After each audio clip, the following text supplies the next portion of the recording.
My name is Katie Haywood. I am one of the digital learning coordinators. I serve the Western area along with my partner Wanda, and I am joined by Chris and Walt today. They are also DLCs serving the Southern and Southeastern areas. So you've got your DLCs here. There's lots of us here, so feel free to check it out and reach out to us, and we'll have those links and contact information here as well. So as I said, my name's Katie. I've got Chris and Walt with me. All of our contact information is there. Feel free to reach out. We are happy to help. We are also happy, if we are not your DLCs, to help you connect with the DLCs assigned to your areas if you do not already know them. So today we are going to be talking about flipped learning. You all walk away with a good definition, a good understanding of flipped learning, and be able to plan and develop a plan to flip your instruction. And of course, you'll also be able to find support. We'll have that link there, that resource. Welcome to everybody joining us. Thank you. We are very excited to have you here talking about flipped learning. So what we're going to go through first today, we're going to talk about a few of the myths of flipped learning. What are the steps to flip, and some but what ifs and how that works out, and then some resources you can use for later. All right. One thing we want to emphasize is that North Carolina recently adopted the digital learning standards. These were adopted as the new student technology standards, and they were adapted from the ISTE standards, the International Society for Technology and Education. So there are 7 of those standards, and these are all 7 of them. And the ones we're going to be focusing on today are the Empowered Learner Standard and the Knowledge Constructor Standard, because flipped learning really lends itself to both of these. And if you're interested in learning more about these standards and seeing the substandards and what each of these categories mean, you can click on that center icon and it will take you to the page with those standards. Anytime you see this icon here, this chain link, that indicates that that is a link you can click on, that image, you can click on that to get to another website. So what we're going to do to start out with is we're going to do a little protocol called Flood the Chat. You might be familiar with this one. You might have used it with your students. If not, this is something you can use with your students. What you're going to do is in the chat, I want you to type what you know about flipped learning, but don't hit enter or send yet. Just type. And what we're going to do is in a couple minutes, I'm going to say go, and everyone's going to hit enter at the same time. And that way we can see what everybody has to say all at the same time. Nobody is influenced or pressured by what other people are saying. And so that's why it's a really great protocol to use with your kids. You can see their thinking without being influenced by other students. So go ahead and take another minute to type everything you know or something you know about flipped learning in the chat. And remember, don't hit enter or send yet. And maybe Walt or Chris, if you guys want to drop the link to those standards into the chat as well. So that way, if for some reason the slide deck, it looks like it's working now, but if for some reason it's still not working, that link is in the chat there. All right, so take a second to finish up what you've typed. And when I say go, everyone's going to hit enter at the same time. All right, go. Awesome. Love it. Love it. Okay, let's see. All right. Nothing about it. Very little. Never heard of it. You are in the exact right spot then. Perfect. Students do the learning part on their own, and then you use your time together to focus in on correcting or deepening their understanding. Awesome. They get links or videos to see at home so they can come to school ready to ask questions. Normally complete what's normally done in the classroom on their own time, and class time is used for what would normally be homework or practice. Yep, we're all on the right track.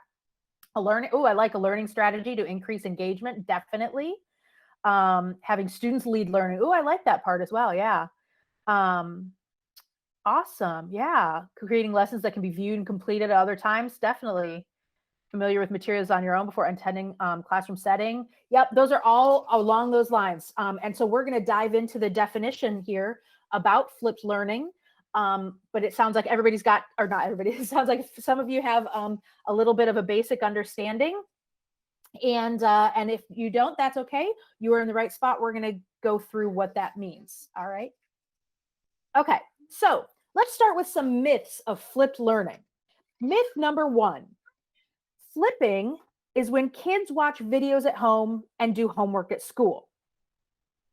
Well, yes, but no. And I really love this graphic because we're, right off the bat, you see yes, but if you look closely, it's no.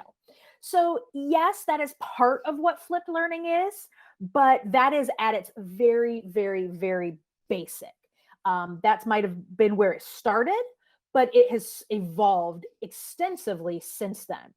So the Flipped Learning Network is kind of the overarching global network of educators and practitioners who have worked really tirelessly and extensively to really define flipped learning and really made it into something that's this broad mindset. And so you can see the definition of flipped learning there on your screen. But what I really want to draw your attention to is this idea of moving things from the group learning space to the individual learning space, and thereby allowing you to transform that group learning space. So when we take that direct instruction and we get it into that individual learning space, then that frees us up to do so many things when we are in that group and when we are together with our students. And to go along with that definition, they've got what they call the 4 pillars of flip. And what I want to again emphasize is that this is really about mindset. It's not, a lot of people think, oh, flipped learning, it's a specific structure that I follow. Yes, but it's really more about this mindset.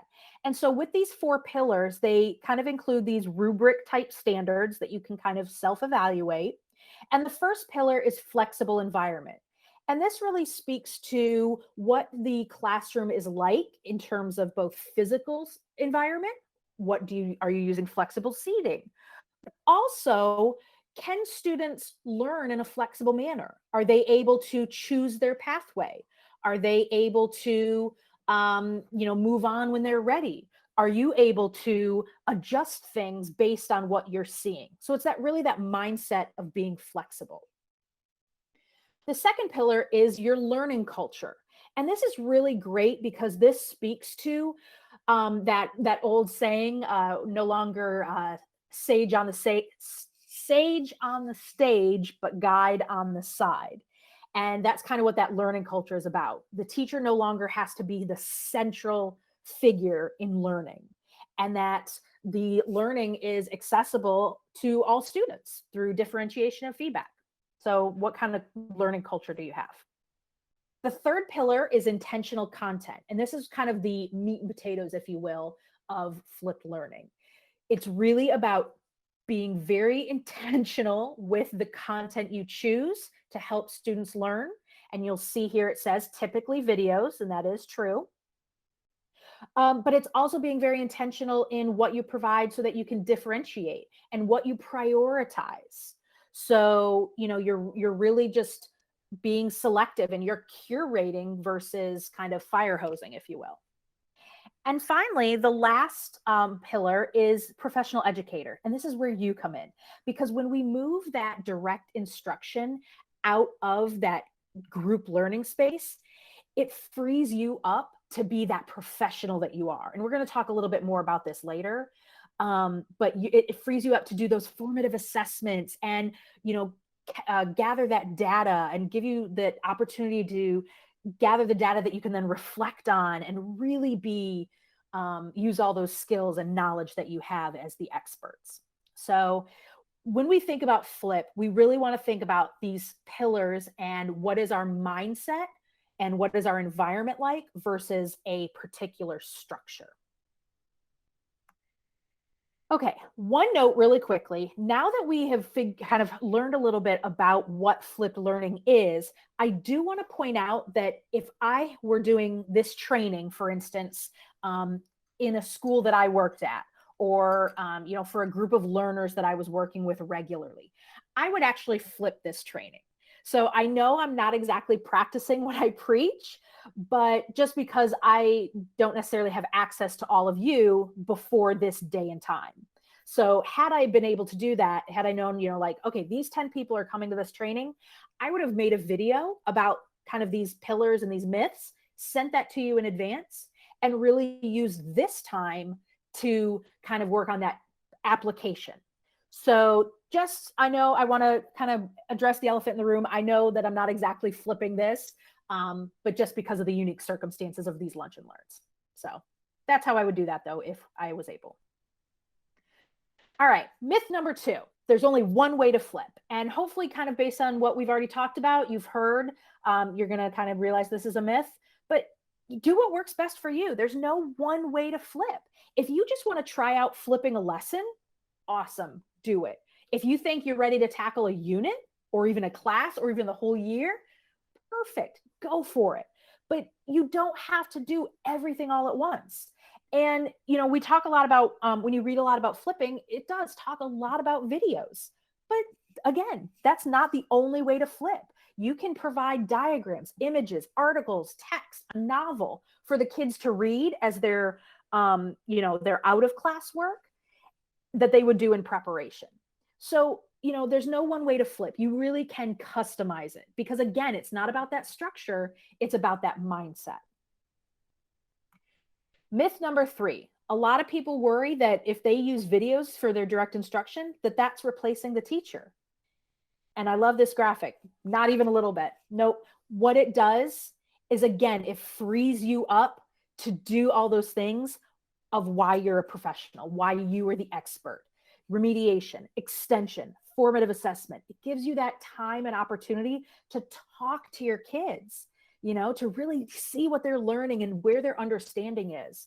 It gives you the time to do demonstrations and that time to work on those larger scale projects.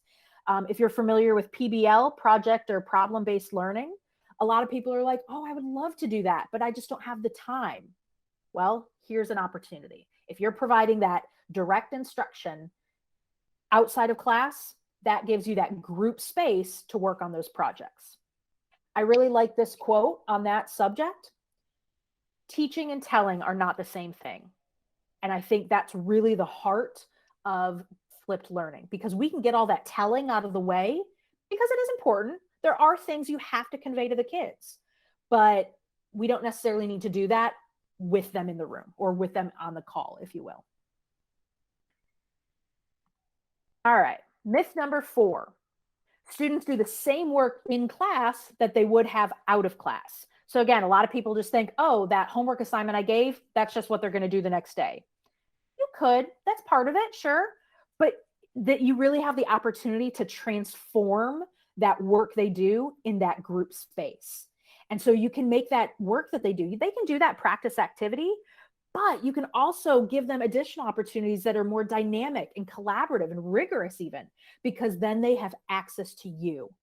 I used to flip my class when I was teaching, and I used to hear from the parents, we love this because they no longer have to support their kids as much, especially with some of the new methods with Common Core, with focusing more on models and those explanations and the why behind things.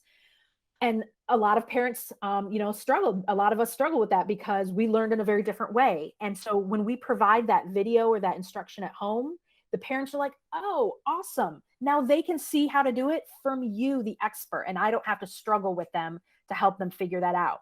And plus they say it was much less of a battle, because I can help them finish it, but I couldn't necessarily support them with it. So when those kids are in class doing the activities, they have access to you, the best support they can get.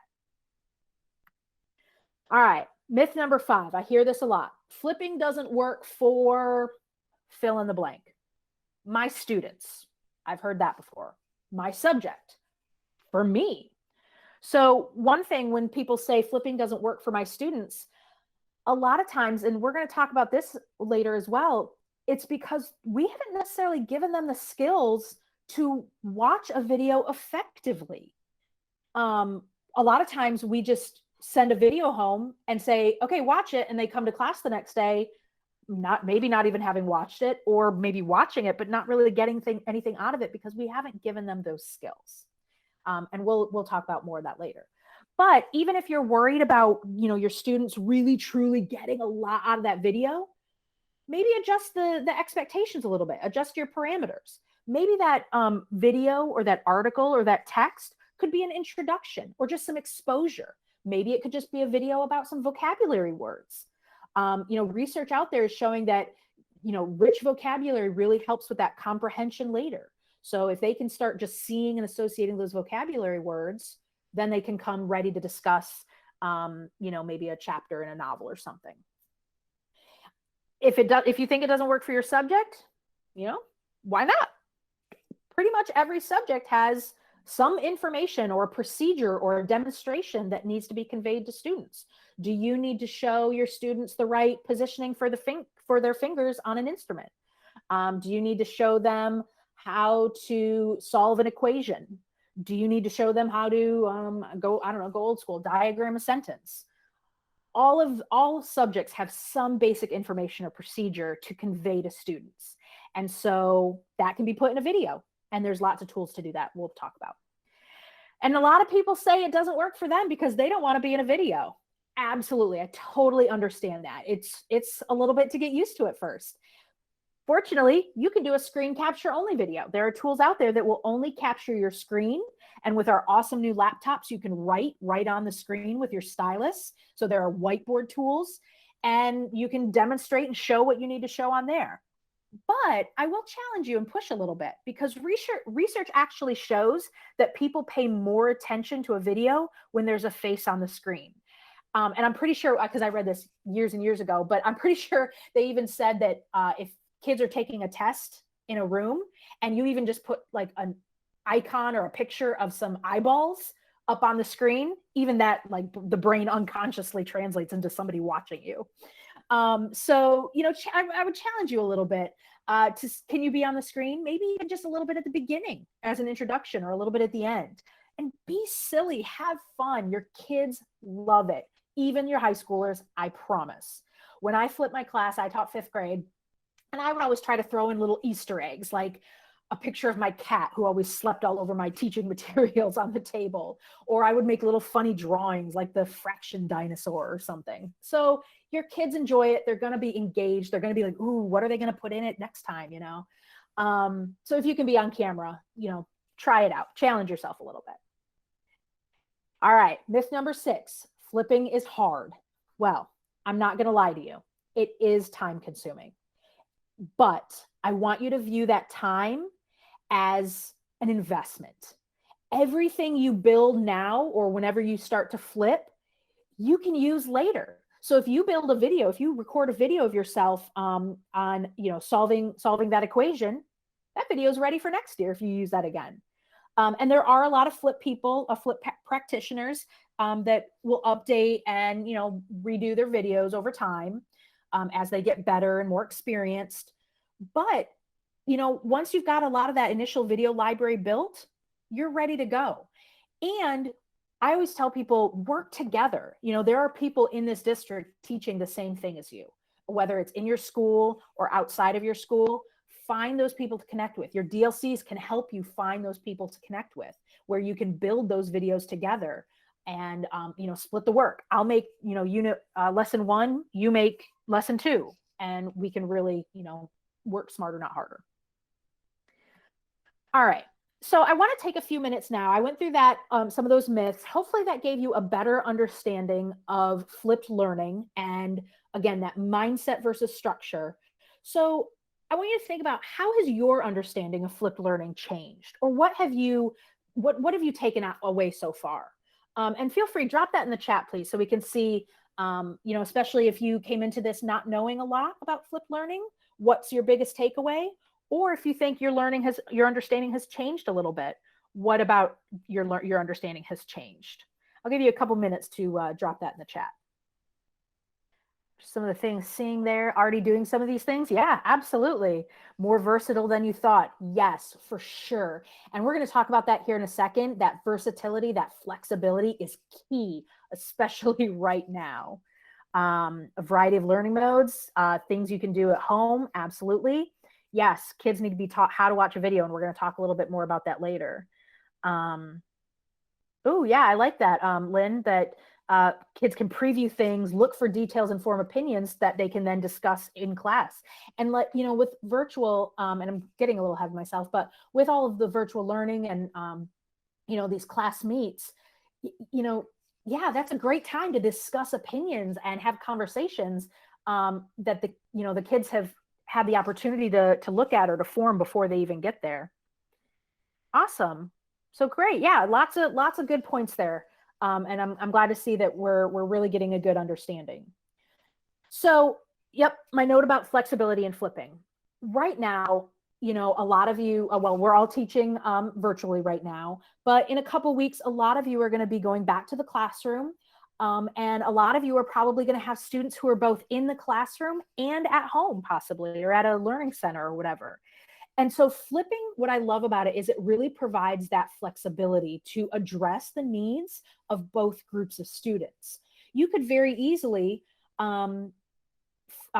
create some instructional videos that the kids at home can watch while you're doing a small group with the kids in class, or vice versa. If you think about all of the little instructional pieces that you do in a lesson or a class period, if you now put yourself on video, you've almost cloned yourself so that, your kids who are either at home or in class have access to you while you're doing something else. And so, it really provides some opportunity to meet the needs of both groups of students, which I know has been a big stress for a lot of teachers, is how do we meet the needs of kids who are at home and at school? So hopefully this will give you some ideas about that. All right. So now let's kind of think about what are our steps to flip. It's a pretty basic model. You probably already have some ideas already, but I just kind of wanted to go through it just so we can think about it. And as we go through each of these steps, I want you to think of an upcoming lesson or unit you might want to flip. Jot down some notes. Oh, and I forgot to refresh my screen. Let me exit out of here really quickly. There we go. And you might have noticed on the screen, I had initially intended to provide a guide, but the more I thought about it, the more it's so free form that there's not really a great template to help you plan it out. Me personally, I would probably use a bunch of sticky notes and write down things on sticky notes to rearrange them. So, jot down some notes in whatever format works for you. Some of you might be more linear thinkers where you would really kind of write it down in bullet or list format. But whatever works for you, just, be thinking about something you might want to try that's coming up. All right. So the steps to flip learning. First, we think about all of our resources, and we're going to go through each of these in depth. Then we think about what will be done in class, in what order. We think about whether we need to change what's going to happen in class. Then we do our recording or finding of videos, and then we think about how we're going to deliver it. Okay. So first step, what are our resources? What do we already use and have? Your live lectures, your live lessons, your live delivery. That's a piece, that's a resource. Even though it's not tangible, don't forget about it, because that needs to be given to the kids somehow. Videos you already have, texts you already have, whether they're novels, textbooks, articles, all kinds. Any activities you do. These are all those practice activities, the group activities, the partner activities. You want to think about for that lesson or that unit, what are all of the pieces you use to teach that concept? Okay. And of course, Learning Central, you'll get a lot of your things from there probably. Once you've gotten that overarching list, you're going to think about which one of these should we do in class together, and which one of these should we do, or I should say during class, because you might not necessarily be in a class together, but which one of these should we do during class, and which one can they do outside of class without me there? I really love this quote. This is by another North Carolina teacher in another presentation that I saw of hers. Maximize classroom time for strategies that benefit from people being together. So think about that for a minute. Think about the things that you do during class right now. Do they have to be during class? Do the kids benefit from being together while they're doing that? If not, that's something that can be taken out of that group learning space. So take those lists of ideas, those resources you have, break them up. You can just, do a star for during class and a circle for outside of class, or whatever organization method works for you. Kind of split those up. Then, oh, and I'm sorry, I've got one more quote here. Jonathan Bergman is one of the kind of the founders or the creators, if you will, of the flipped learning idea. He kind of coined the term flipped learning with his with another co-teacher, Aaron Sams. And what I love about this quote is when you think about what you're going to do in class versus outside of class, it frees up class time for much more valuable interactions. Those interactions are teacher-student, student-student, and student content. So, really thinking about the benefit of you being able to interact with your students, and your students being able to interact with each other, and your students being able to interact with the content while you're there to support them. So anything that doesn't benefit from those types of interactions can be moved into that individual learning space. All right, now, and here's kind of where the two diagrams that I was kind of alluding to kind of come into play. What is your order of events going to be? Again, like I said, I would probably do sticky notes, and I would, because I like to rearrange and I'd like to move it all around. You could do that on paper. You could even do it with digital sticky notes in like a Jamboard or on another whiteboard tool. You could, use a timeline, use, very more orderly linear scale, if you will, to plan it out. But think about what order you're going to do it in. So if you have, okay, I want to do this practice activity where the kids work in partners to do this, that I want to do during class so they can do together, but they really need that exposure, that definition about, the water cycle first. So they need to do that the night before. Okay, got that. Or during the independent work the day before, however it works. So you want to think about what they need and when they need it and plan all that out in the order you want it. And then you are going to start thinking about those in-class activities. You've already listed them out, but now you want to think about, well, can I make them different? Can they be more interactive? Maybe before it was a worksheet the kids did at home or just some practice problems. Can I make those a little more interactive now because the kids have access to manipulatives or more supplies or technology if they're in the classroom with me? Can I make them more collaborative because the kids can talk to each other in a breakout room or, in partners, maybe in the classroom, if they're, distance, of course. Can I add more activities? Can I do that one really cool project I've always wanted to do that's just so real world and authentic and really gets the kids thinking, but I just always run out of time?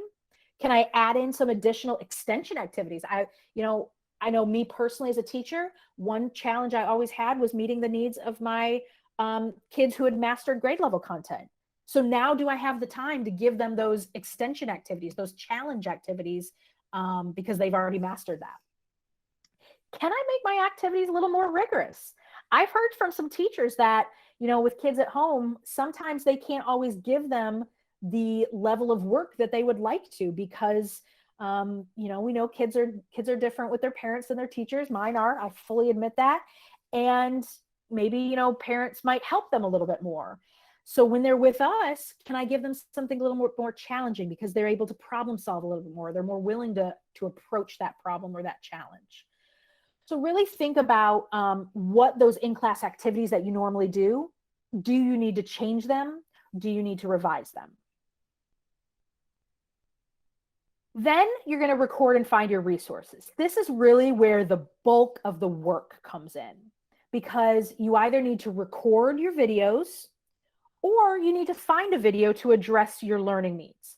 Of course, we have access to Discovery Education, which is an amazing resource for all kinds of assets, video, text, images, for all grade levels, all subjects. Go Open NC is a DPI initiative where people are working collaboratively to curate resources. They are working on evaluating those resources, just because it is almost like Wikipedia. Anybody can contribute. So you do want to look for their evaluation and their rating system and evaluate it yourself first. Khan Academy has great videos. Ed Puzzle is a great way to give videos a little bit more interaction. I really like Learn Zillion because they break it up by standard and they're all Common Core aligned for both math and language arts. So if you need a video that illustrates what am I thinking? For the model with the boxes for adding and multiplying. Anyways, I'm sure you know what I'm talking about. Learn Zillion has a video that will model that strategy, whereas Khan Academy focuses usually more on the not protocol, the way to solve it traditionally. I lost the word, sorry there. And of course, Epic is great for books, and we have access to that. I'm pretty sure we all have access to that. Correct me if I'm wrong. But if you don't find an existing resource that you need, you can record your own. A few quick tools that I really love: Screencast-O-Matic, Screencastify, Flipgrid, all free. Of course, Screencast-O-Matic, Screencastify do have pay-for features. One of the things I hear a lot about Screencastify is, oh, well, I can't, they limit you to 5 minutes. Good. Videos should not be longer than 5 minutes. If you need a longer than 5 minute video, split it up. And I actually did a lunch and learn a couple months ago, I think, on instructional videos and how to record those. So I've included that in the resources at the end. So check that out when you want to record your own videos. Flipgrid is great. They've recently added a built-in whiteboard into Flipgrid, into their camera. So that's awesome to make instructional videos. And the beauty of that is then you can make that your prompt or your topic for the kids to respond to in a Flipgrid. And so it's got that integration right there. I see in the chat, somebody said you can also open a Google Meet and record. Absolutely, yep. If you just turn on your own private Google Meet, you can record yourself and use that as well. And then any chance Wake County will pay for a district license for Edpuzzle, so we're not limited. We can certainly pass that feedback on. I can't speak for that, but we can, like I said, we can definitely pass that on as a wish and a want from teachers. All right, I've included here some examples of different videos. This is one geared towards K2 to show that even the little ones can watch a basic video. And I will admit, like I said, I taught 5th grade, I taught 7th grade, 8th grade, so I'm geared more towards the older kids. So I tried to do a K2 video. It might be a little cheesy. Hopefully, hopefully not too cheesy. This is a Learn Zillion video that from about math for equivalent fractions. This is a middle school social studies video from Edpuzzle. And then this is a language arts video from Discovery Ed geared towards high school. Here's some additional videos courtesy of some of the other DLCs that show how you can use your how you can record videos, different kinds of videos with whiteboards, your morning message meeting, tutorials, etc.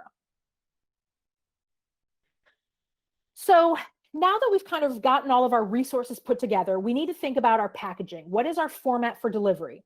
Of course, we've got Google Classroom and Canvas, which are the approved learning management systems. But we also have access to Google Sites to kind of house everything.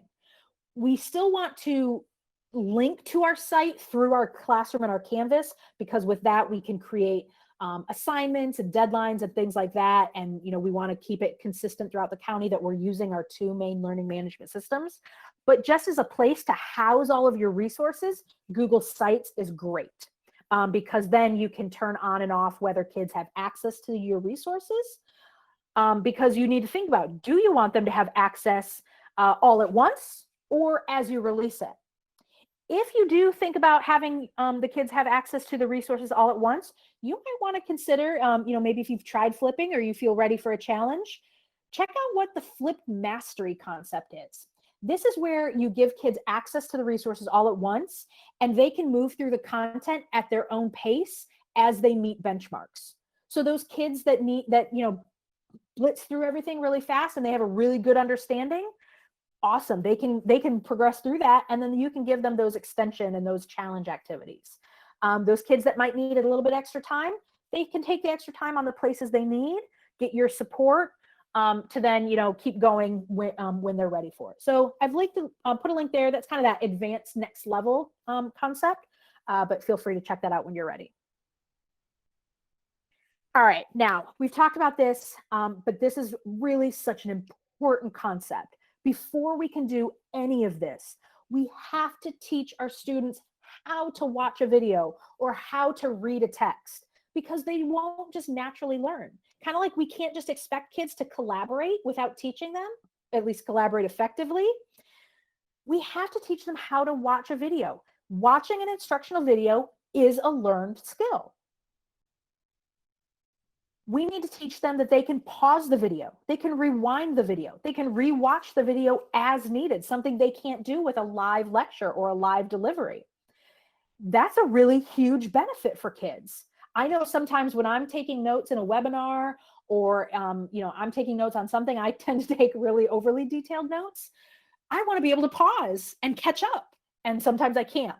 Or I need to go be like, what did they say again? And just rewind the last 10 seconds to phrase it in a certain way.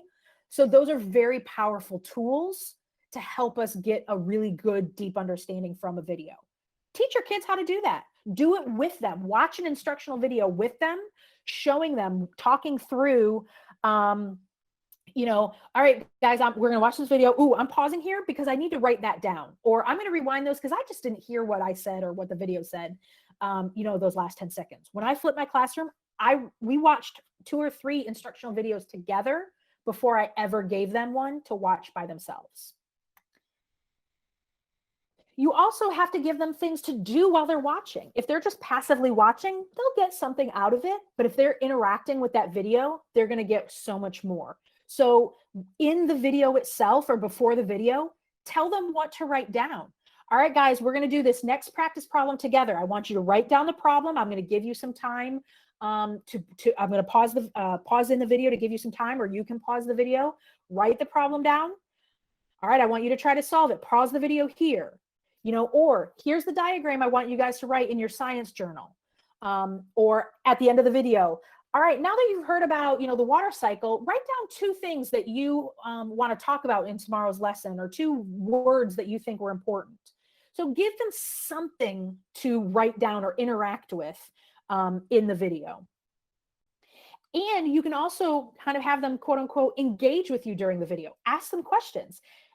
It's silly, but almost go to the Sesame Street model, or all the preschool show videos. When my girls were little, the show would always ask questions and it would stop to give the kids a chance to respond, especially with your little ones. They will totally do that. Give them things to repeat. Yeah, Erica, like Blue's Clues, exactly. Sing a song if there's the water cycle rap or something. I don't know. Say, guys, sing this with me. I'll sing it once, and then you sing it with me. If you're a PE teacher or a music teacher or a language teacher, do an action and have them do it along with you. All right, here's how you throw that softball. Now do it with me. And do it again. So all these ways are getting those kids engaged in those videos, so they're not just passively watching, and they're going to get a lot more out of it. All right. Now we're going to come to the what ifs, because inevitably, and you might even be thinking this yourself, but what if? And the number one thing I always hear when I talk about flipped learning, but what if they don't watch the video? Well, my usual response to that is, but what if they don't do your homework? What do you do then? It's the exact same thing, okay? First, we want to think about why. And this is where that relationship piece comes in. Why are they not watching the video? Is it engagement? Are the videos kind of, dry? Is it just you talking for 5 minutes, Like if that's all it is, maybe add something in that's a little more engaging, a little more fun. We all like a little, humor and silliness at the end of a long day. Do they have access? Is it an access issue? Is it a time issue? Are they confident to watch the videos? Do they know what to do while watching? Think about that why. Talk to them, instead of just saying, you didn't do your homework, you didn't watch your video, that's a 0. Hey, so-and-so, I noticed you didn't finish the video last night, or I noticed you didn't bring your words to class. Were you able to watch the video? What happened? And, establish that relationship.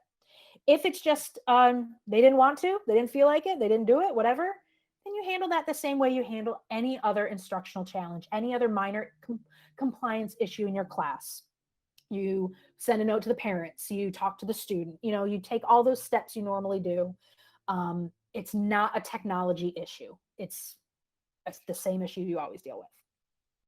All right. So you flipped, you've tried it out, you've made a video, you've done it with your kids, or you're getting ready to flip. You've got this idea of flipped learning down. Now what? What do you do now? Well, now you can start thinking about maybe you could work through your in-class structures or during class structures a little bit different. So I'm going to put a plug out for the next upcoming Lunch and Learns, especially the ones on the 13th and the 20th. Because what they're going to talk about is station rotation and individual rotation. And those just are like the peanut butter to the jelly of flipped learning. They go together so well because when you've got all those instructional pieces laid out, your video, your activity, your project, your group activity, whatever, now you can start to arrange them however you want. And the kids can rotate through those stations, either in groups or individually. And so they really go well together. So I encourage you to check those out. All right, a few resources for you. Instructional videos. This is the Lunch and Learn that I did. The slide deck is there. The recording is there. So if you really want to make some good quality instructional videos, there's lots of tips, instructions, strategies in there. I've linked to the Flipped Learning Network website. There is a plethora of resources there to just dig into to learn more about Flipped Learning Network. I've linked a playlist here. A teacher, he created a series of vlog entries on how to flip from scratch and his thinking. And and what I love about those videos too, is they're not perfect. It's him. You can hear his baby crying, or not crying, but, babbling in the background. And that's okay. And he says that because our kids don't expect perfection. They just want their human teacher. I know special education often has a lot of concerns. And so I've linked there. It's a video interview with a special education teacher and how she flips. And then there's been a ton of research, especially in the last, I would say 4 years or so, 4 to 5 years, on flipped learning itself. And one of the things that the research shows over and over is that active learning, engaged learning is so much more beneficial for kids. So when we can free up our in-class or during class time for that active learning, then that's where the growth and the benefits come in. All right. Of course, always reach out to your DLCs. We are here for you. The DLC website is there. Walt has been dropping the DLC website link in the chat. So check that out. We have tons of resources as well. The more info on the digital learning standards that I mentioned. The Digital Depot has some great resources. Of course, the links to Lunch and Learn, Tools for All Learners. So check that out. The podcast, I'm going to put a little plug in for that because Chris and I are the hosts of that, and we've been having a lot of fun with it. And so check that out. All right. Here's the link to the feedback. When we finish, if you have a chance to fill that out, we really would appreciate it. I didn't put a slide in it, but now I'd like to open it up for questions. And I do see the one question in the chat, the one concern from Francine. You're locked into the county curriculum. Francine, feel free. Do you want to unmute and kind of just talk a little bit about that? Give me a little bit more context. I get mostly what you're saying, but just, want to give some more detail.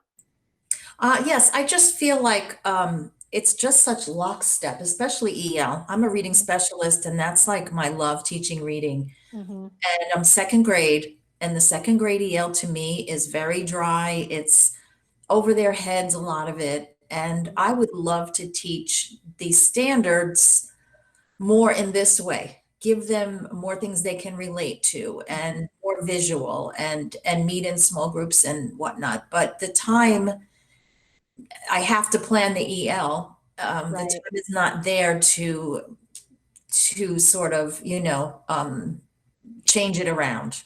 Right. I mean, I guess I can see me doing this with science and social studies for sure. Mm-hmm. But the reading is where my most concern is. Right. Especially virtual. Yeah. Reading and writing. Yeah. So, my thoughts are on this, and anybody else in the chat or who's here today, feel free, if you have thoughts and ideas, drop them in the chat. And, there's a bunch of DLCs here. Please feel free to throw out your ideas as well.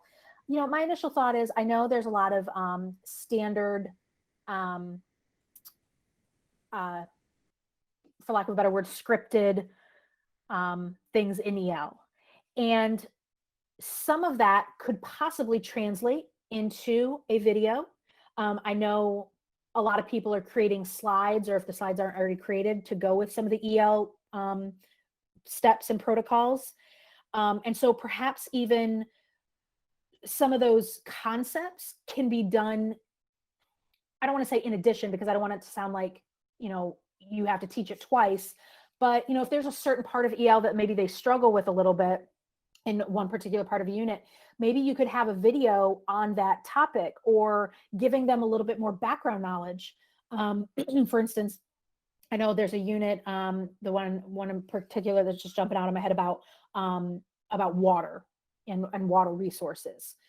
Perhaps, some videos that they can watch in their independent work that gives some background knowledge and some additional info, and uses some of maybe the vocabulary they need. So that way, when you do go to do some of those in-class protocols or in-class activities, they might have a little bit better understanding, and they might be able to participate a little bit more. I know I don't like to always be put on the spot when I'm asked a question. So even if you preview some of the questions or tasks you might ask them the next day, that might have them be thinking about what they might say. So maybe that might increase engagement. Does anybody else have any other ideas or thoughts to chime in? I did have a thought on that too. Katie, this is Yeah. Walt. I'm logged into the DLC account. Yeah. But when we talk about thinking about what activities would benefit from those student-teacher interactions, and kind of also the idea of preparing students on how to interact with the flipped content. I think there's an opportunity in the fact that EL and some of the other curriculum resources are so scripted that you know exactly what you're going to be asking them to do. So when you identify those things that they can productively do outside of class, and you think about how you're preparing them to do those things productively, I kind of get the image of like, if you're familiar with Hunger Games and the cornucopia, where they all have to go in and grab all their weapons and their materials to be able to survive the trials of the Hunger Games. It's kind of like, if you can teach them, okay, you're going to this content and here's what you need, what you're about to be asking them to do. Here's what you need to do as you go through this content, when you're teaching them how to access the flipped content, to be able to gather the information and the ideas, to be able to form your opinions, to be able to exercise the skills that we're going to be practicing the next day, and kind of maybe having that mindset. And that also can be just an engagement piece of, having that idea of, you're preparing for the battle, you're preparing for the trial, you're preparing for the tasks that are ahead in the next day. And when you're doing that, and teaching them how to access the flip content and really process it, I think that may be an opportunity to be more engaging with some of the stuff that initially looks dry on paper. That sounds really good. I mean, I really do need to think outside the box. I'm kind of like a rule follower, and it's like, okay, this is the script and the kids are hating it and I'm hating it, but this has brought kind of new life thinking about doing this differently. Well, and definitely, work with your team, work with your PLT. And like I said, if you want to connect with other teachers, if your team or PLT wants to connect with other PLTs across the county, your DLCs can help facilitate that.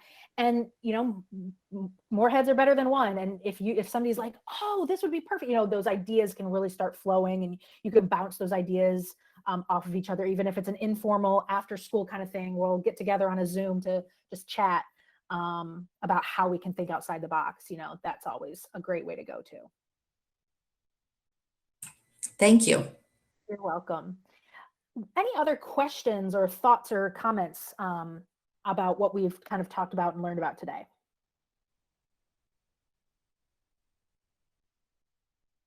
Oh, and I was going to say, after Walt shared, not that we equate your classroom to the Hunger Games. We don't do that, but we know it's a little bit more nurturing than that.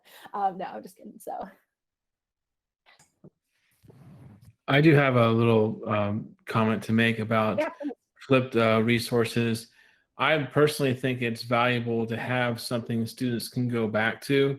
Let's say if you presented the content live in a meeting and they weren't present, or something they need to review more than once or at their own pace, providing them with that flipped content, and if it's in a video format, gives them a chance to review that and go back on their own time. And you're also building up resources for next year that you can reuse.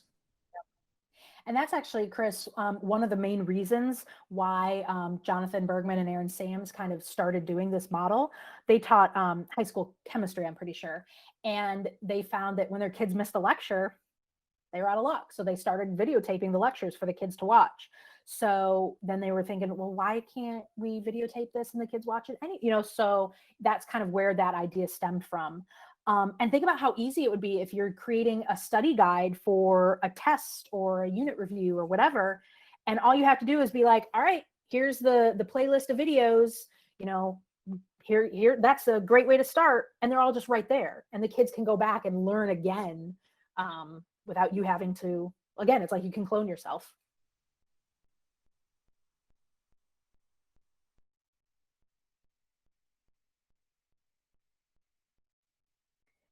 Laura, you are very welcome. We hope you got some good ideas. We will stick around here. I know we're done a few minutes early, but we'll stick around if people want to, chat and put some things in the chat box with questions or comments, or if they want to, we can unmute and chat a little bit. We'll be here.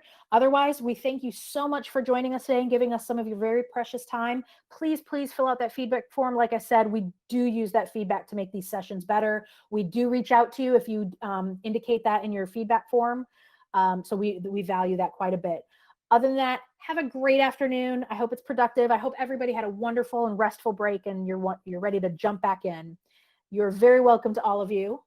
We'll stick around here for a few minutes. Otherwise, have a great afternoon.